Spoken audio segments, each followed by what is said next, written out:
So, kineticists. Inside of you there are two wolves. One of them is made of water and one of them is made of wind, and if you were expecting me to make Todoroki like I said before, I did not do that. Maybe we'll do fire next week. But what's going on, y'all? My name is Tommy. Welcome back to the channel. This week on Min-Maxing for Fun and Profit, we are playing with the Rage of Elements playtest for the 2nd edition Kineticist, specifically the dual gate. If you're liking what you're seeing, like, subscribe, ding the bell, stay caught up on all your stuff. Remember, Patreon is the #1 way to help me keep busting out all this content. Gets you Google Sheets with all of these builds for 1, 2, and Starfinder, and a bunch of other cool shit as well. For now, let's dive in.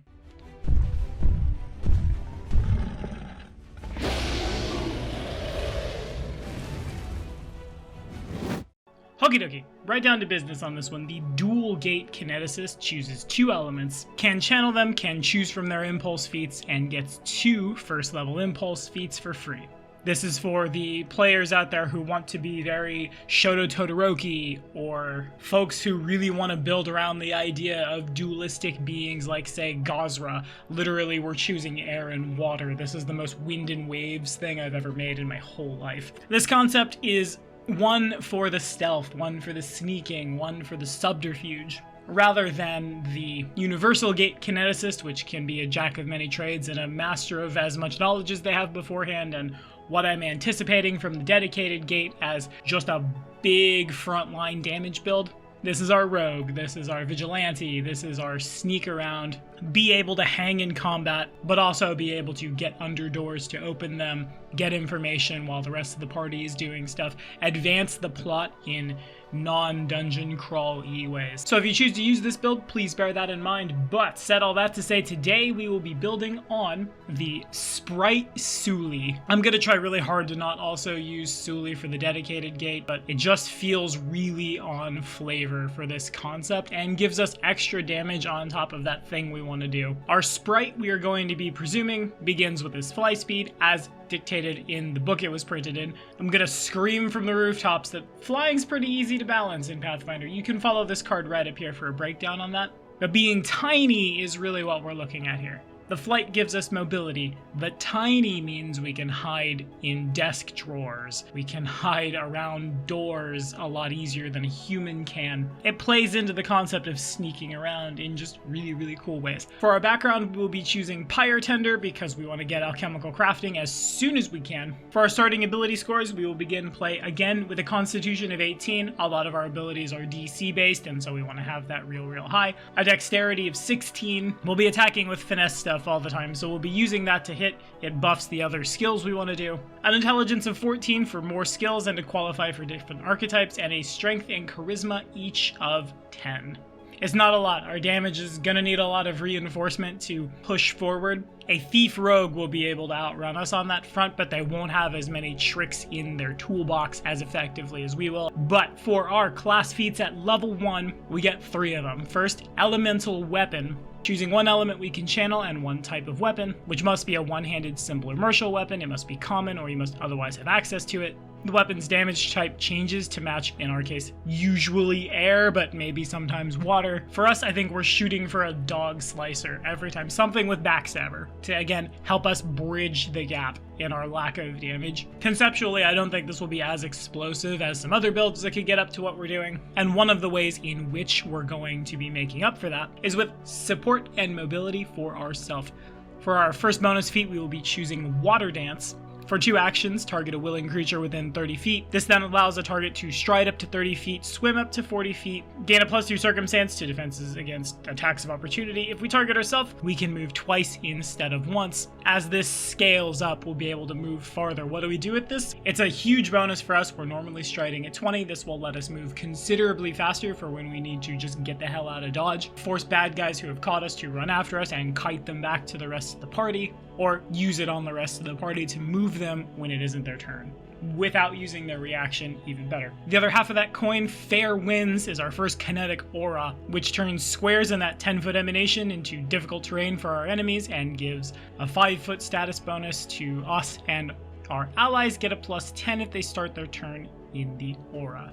This applies to fly speeds. For creatures who have them, hey, it's us, we have fly speeds. If you're already really far away, and some of the squares coming up to you suddenly count as 10 feet, that might cause the bad guys to have to use a couple of actions to get up to you, which means they might just be able to attack and not raise a shield, might not be able to attack at all, might not be able to do the 2-action scary thing they have going on for them. This has more synergy later, but even if this is just at the beginning of the combat, you turn this on and then everyone has a bonus to their speed if they start there, sets up a flank easier, makes battlefields very modal, and I really like playing with stuff like this. Did I mention we're doing free archetype? We're doing free archetype. Follow this card. You've heard it a million times. Here's 1,000,001. It's real cool. Definitely take it. At level 2, so we have a little bit more of a damaging option. We'll take something that will take these title hands. Opponents in either 2 15-foot cones that don't overlap, or a single 30-foot cone take 2d6 bludgeoning damage on a basic reflex save against our class DC.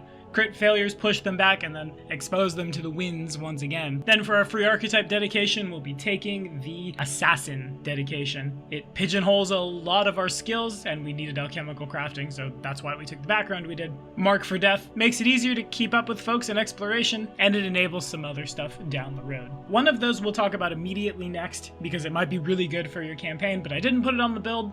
If you are fighting the undead, from Knights of Lastwall, the Angel of Vindication feat. Check this out.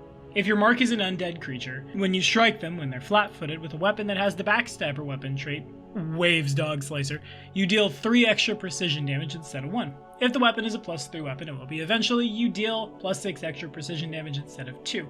If you have Angel of Death, you can also automatically and instantaneously destroy undead at 0 hit points.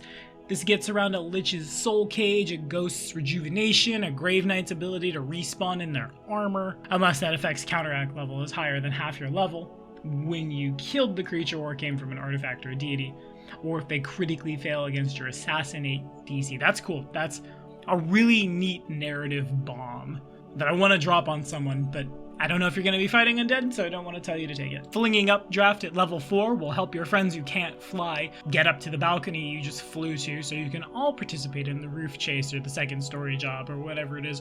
Or, you know, huck the bad guy 30 feet diagonally so they fall 50 odd feet off that balcony, off the side of a cliff, even just up and down a little bit. Man, once you heighten this to 10th, you can target 5 creatures with it. That's so cool. All 5 of you, eat shit thrown away. Or all 5 of you, hey, come here. And then there it was. Sometimes you just gotta yeet your opponents off the cliff, you know? Expert Backstabber will help us further buff out the precision damage we're getting from our Dog Slicer, followed up at level 6 with Sneak Attacker to begin, you know, tacking on sneak attack dice. What do you think it does? Read. Yeah, you got it. At level 6 alongside this, one of the reasons we're building on the stealthy character, Clear as Air. For 2 actions, once per 10 minutes, you become invisible for as long as you sustain this impulse. You can gather air quietly while doing this. At 10th, it does not end when you attack, but rather you become concealed until the start of your next turn, and then at 16th, it's just on forever. Invisibility without a spell slot. At level 8, Surprise Attack makes the ops flat-footed when we're attacking them at the beginning, so we can enable all that shit that we just took, basically. And Slippery Sleep from the Aqua Kineticist freezes the ground in a 20-foot burst within 120 feet. Each creature in the area takes 44 cold damage with a basic reflex save against your class DC. Surfaces in the burst are coated in slippery ice until the start of your next turn. They become difficult terrain and uneven ground with a balanced DC of 15. Creatures are flat-footed in the ice, as normal for uneven ground. Wouldn't it be funny if you just happened to be flying 5 feet off the ground and then fired this off at your feet and suddenly everybody's slip-sliding away? I wish that balanced DC scaled with your class DC, but then this might be really, really good. And we can't have that. Lowland Fog makes a fog bank in a 10-foot burst within 120 feet. All creatures in the fog become hidden. All creatures outside of the fog become hidden to creatures within it. Then one creature of your choice in the area can step or stride as long as it stays in the fog. It lasts until the start of your next turn, but if a creature tries to target a creature within the fog, all observers disbelieve the illusion after the effect is resolved.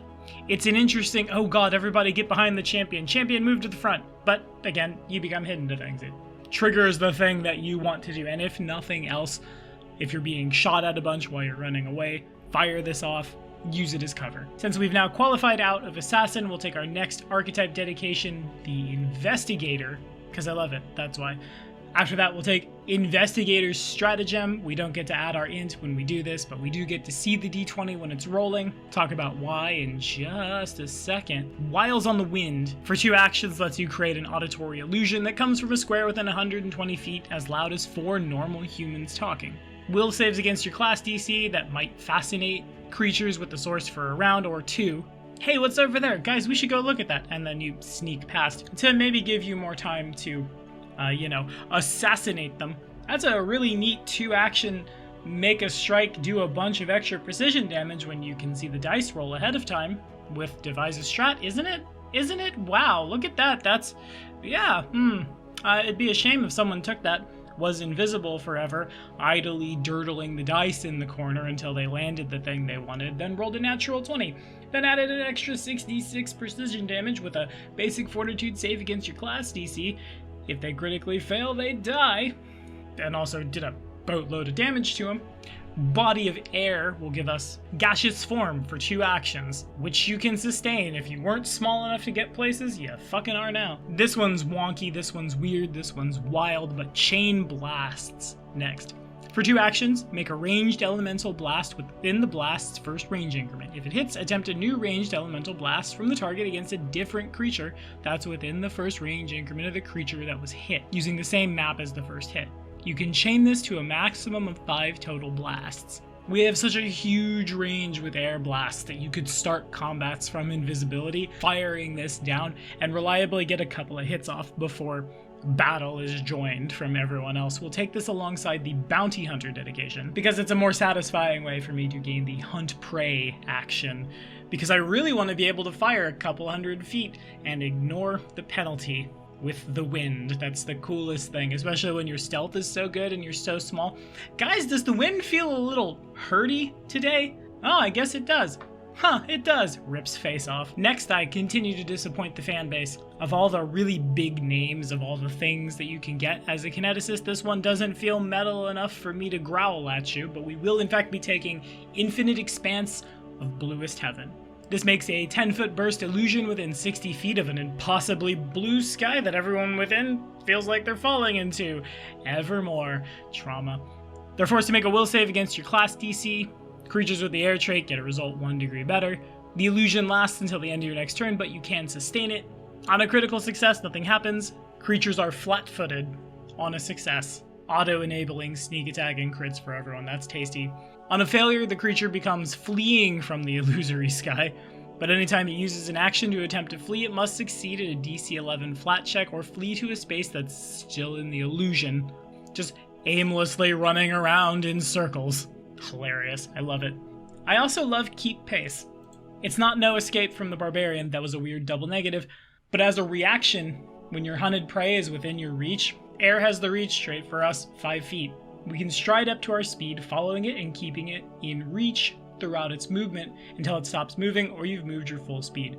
They're moving through difficult terrain, we're a little faster than we are normally. Do you want to run away? Okay, cool. Here's this difficult terrain debuff that's just gonna follow you evermore. Isn't that so cool? Omnikinesis feels like it's just gonna live in the level 20 spot forever because it's just so freaking staple. And then Double Prey lets us chase around way too many people when they start chasing us around, or fire very far away as they run off. For our ancestry feats at level 1, Dualborn, choosing, you guessed it, air and water, it gives us resistance equal to half our level to all damaging effects with the traits of one or the other, and locks Elemental Assault into one of those 2 elements and Tetra Elemental to bounce back and forth. Is this a flavorful choice as opposed to an optimizing one? Yes, but feels really good. Then it's Elemental Assault, Tetra Elemental Assault to again stack on those extra dice of damage when we're attacking.